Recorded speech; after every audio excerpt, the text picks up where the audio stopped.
Israel পুড়ছে, গাছ, ঘরবাড়ি, পাহাড় সবকিছু গ্রাস করছে আগুনের লেলিহান শিখা। চারদিকে ধোঁয়া আর আতঙ্ক। ঘোষণা করা হয়েছে জরুরি অবস্থা। আগুন যেন থামতেই চাইছে না। মাত্র কয়েকদিনের মধ্যে পুড়ে গেছে হাজার হাজার একর বনভূমি, আশ্রয়হীন হয়ে পড়েছে শত শত মানুষ। আর জীবজন্তু নিধনের কথা তো বলাই বাহুল্য। আগুনের মুখে প্রাণ রক্ষা করতে শহর থেকে শহরে পালিয়ে বেড়াচ্ছে মানুষ। ইসরায়েল যেন হঠাৎ করেই এক অন্য বাস্তবতার মুখোমুখি।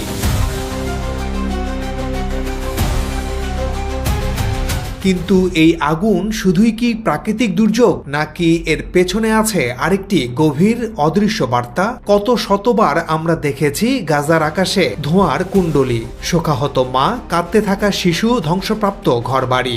ইসরায়েলের হামলায় ফিলিস্তিনিদের প্রতিদিনের জীবন যেন রূপ নেয় এক অভিশপ্ত দুর্যোগে।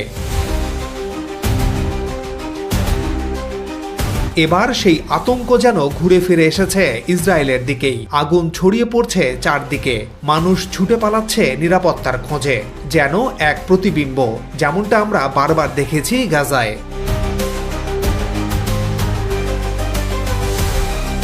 প্রশ্ন উঠছে, এই আগুন কি শুধুই আবহাওয়ার খেলা, নাকি প্রকৃতি তার নিজস্ব ভাষায় একটি বার্তা দিচ্ছে? অহংকারের দাম কি এতটাই ভয়ঙ্কর হতে পারে? ইসরায়েল একটি পরমাণু শক্তিধর দেশ। তাদের কাছে রয়েছে বিশ্বের অন্যতম উন্নত প্রতিরক্ষা ব্যবস্থা, আয়রন ডোম, ড্রোন প্রযুক্তি, স্যাটেলাইট নজরদারি সহ আধুনিক সব সামরিক উপকরণ থাকা সত্ত্বেও আজ আগুনের মুখে তারা যেন নিরস্ত্র।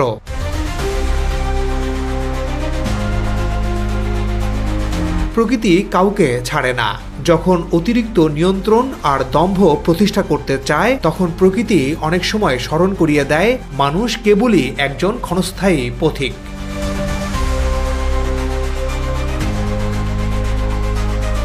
বর্তমানে মধ্যপ্রাচ্য আবার উত্তপ্ত। এখনো গাজায় ইসরায়েলের টানা হামলায় নিহত হচ্ছেন ফিলিস্তিনিরা। এরই মধ্যে মৃত্যু ছাড়িয়েছে 60,000-এর বেশি, যার মধ্যে রয়েছে অসংখ্য শিশু। আন্তর্জাতিক মহলের বারবার আহ্বান উপেক্ষা করে চলছে ইসরায়েলি আগ্রাসন।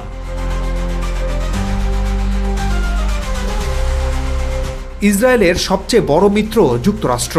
এ কথা নির্দ্বিধায় বলা যায়। যুক্তরাষ্ট্রের প্রত্যক্ষ মদদে ইসরায়েল অন্যায় যুদ্ধ চালিয়ে আসছে। অবৈধভাবে দখল করা ভূখণ্ড আরও বাড়াতে মরিয়া ইসরায়েল।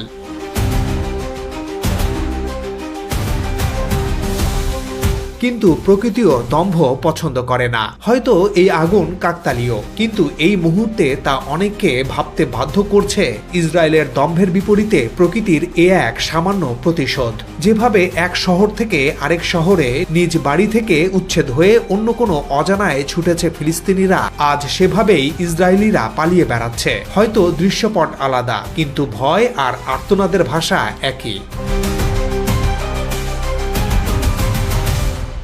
ইতিহাস বলে, জুলুম, দম্ভ আর অন্ধ শক্তির উত্তরে প্রকৃতি কখনো কখনো তার আয়না দেখায়। এই আয়নায় দেখা যায় ক্ষমতা, প্রযুক্তি আর আধিপত্য কতটা অস্থায়ী। নিজেদের অজেয় ভাবা এমন অনেক জাতি একদিন পৃথিবী থেকে বিলীন হয়ে গেছে।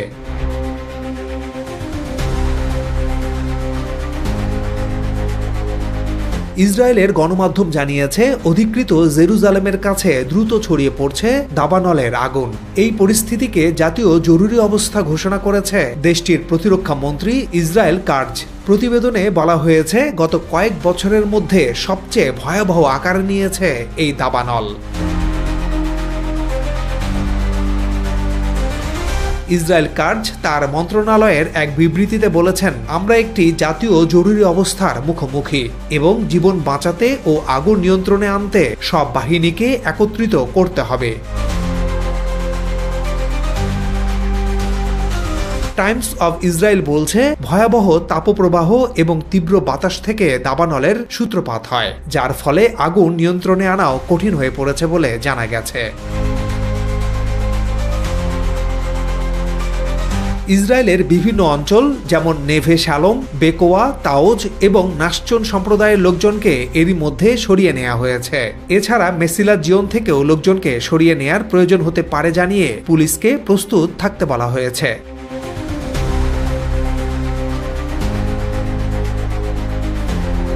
এদিকে বিদেশি সহায়তার জন্য ইসরায়েলি পররাষ্ট্রমন্ত্রী গিডিয়ান শাআর আন্তর্জাতিক প্রতিপক্ষদের সঙ্গে প্রতিনিয়ত যোগাযোগ করছেন, যার মধ্যে ইউরোপীয় দেশগুলোর উপর জোর দেওয়া হয়েছে। অর্থাৎ দেশটির অবস্থা এমনই নাজুক হয়ে পড়েছে যে অন্য দেশের সাহায্যের প্রয়োজন দেখা দিয়েছে। তারা আশা করছে সাইপ্রাস থেকে সাহায্য প্রথমে পৌঁছাবে। ইতালি এবং ক্রোয়েশিয়া থেকে 3টি বিমান সাহায্য নিয়ে পৌঁছাবে বলেও আশা করা হচ্ছে।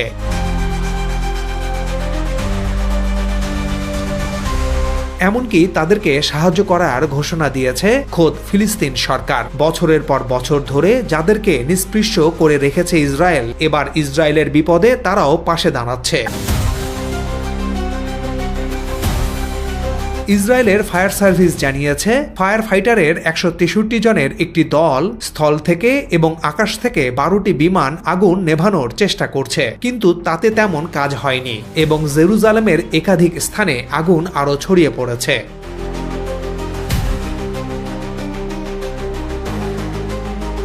জেরুজালেম জেলার ফায়ার সার্ভিস সতর্ক করে বলেছে, জেরুজালেমের পাহাড়ে ছড়িয়ে পড়া আগুন সম্ভবত ইসরায়েলের ইতিহাসে সবচেয়ে বড় হতে পারে। আগুন কোনোভাবেই নিয়ন্ত্রণে আনা যাচ্ছে না। সংস্থাটির কমান্ডার শমুলিক ফ্রিডম্যান বলেন, আগুনের তীব্রতা আরও বাড়তে পারে, কারণ বাতাসের গতিবেগ বেড়েই চলছে, যা বেড়ে দাঁড়াতে পারে ঘন্টায় 90 থেকে 100 কিলোমিটার।